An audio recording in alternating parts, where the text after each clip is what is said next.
great entrepreneurs are people who really managed risk takers.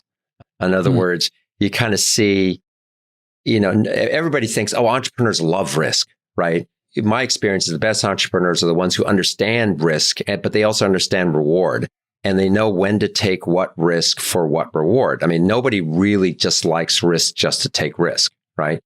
Yes. I mean, nobody wants to jump off, jump out of a building, with a blanket, hoping that they'll build a parachute. But if that's your only choice, then you're going to have to jump off the building, right?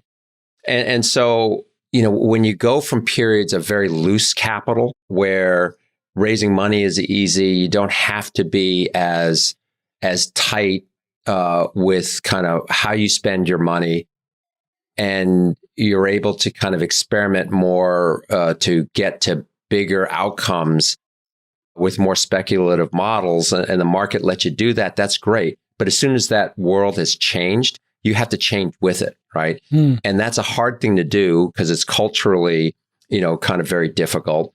But I think the best entrepreneurs view it as a challenge, and they see it's happening, and they realize they have to do it, right? Greatness comes from understanding risk and reward. And when to take risks is as important as understanding kind of what the reward is. And so it's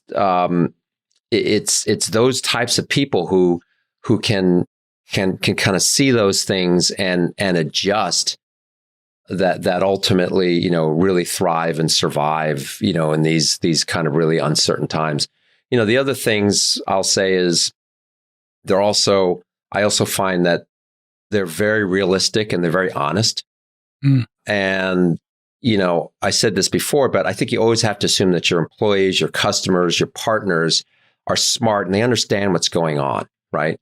And I often see people who think, hey, my job is to be the unbridled optimist. And they confuse that with confident leadership, right?